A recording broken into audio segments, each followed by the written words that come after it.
Good afternoon. Today I want to continue with our study about Daniel chapter 6. And I first want to draw your attention to a section of scripture found in Ecclesiastes where Solomon writes these words. Verse 17. Blessed are you, O land, whose king is of noble birth, and whose princes eat at a proper time for strength and not for drunkenness. I want you to be aware of this, that Nebuchadnezzar and Darius were good kings. They were kings that were interested in the kingdom. They wanted their kingdoms to grow under their leadership. And they would select people that would complement them in this. And we find that Nebuchadnezzar uses Daniel and his three friends. And here in the kingdom of the Median Persians, we find that Darius uses Daniel also to accomplish his purpose. I want you to also remember that Darius was about 62 years old when he took over the ruling reins of the Babylonian Empire as the king of the Medes and Persians. And as I said to you last time, Daniel was about in his late 80s.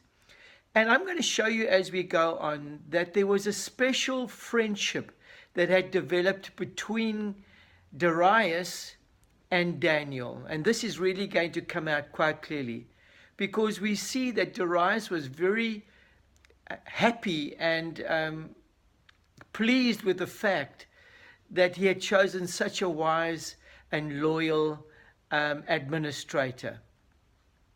I also want to draw your attention in Ecclesiastes Chapter 10 to the verse before verse 17, and that is verse 16, where it says, Woe to you, O land, whose king was a servant or a child, and whose princes feast in the morning.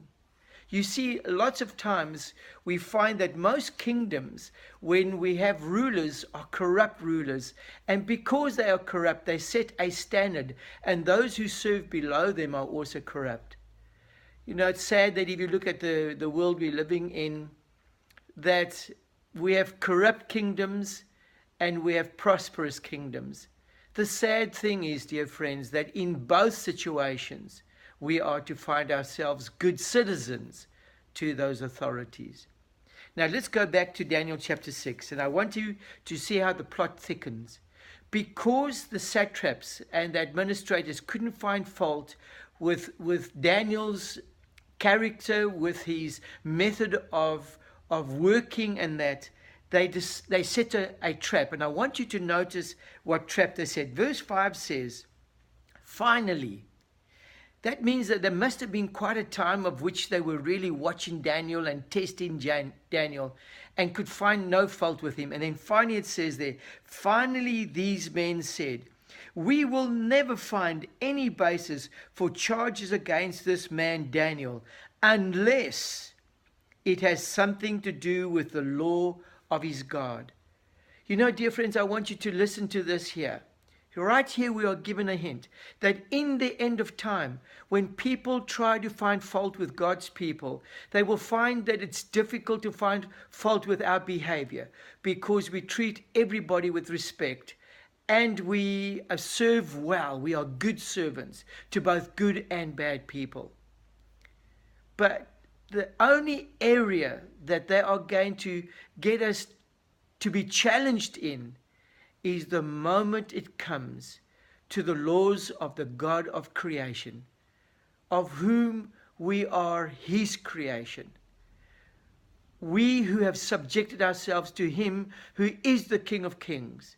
We find here that what's going to happen in the end of time, people are going to challenge us on the grounds of the laws of our God.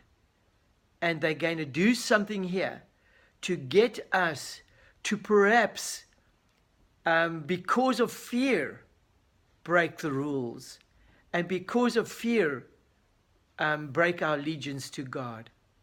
But I want you to notice that that we are to remain faithful to He who is faithful and truthful.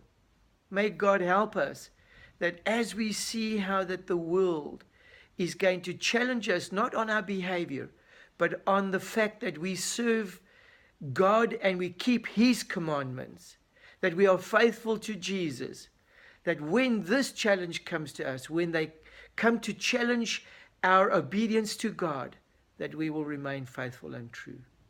May God help us to see this plot as it thickens.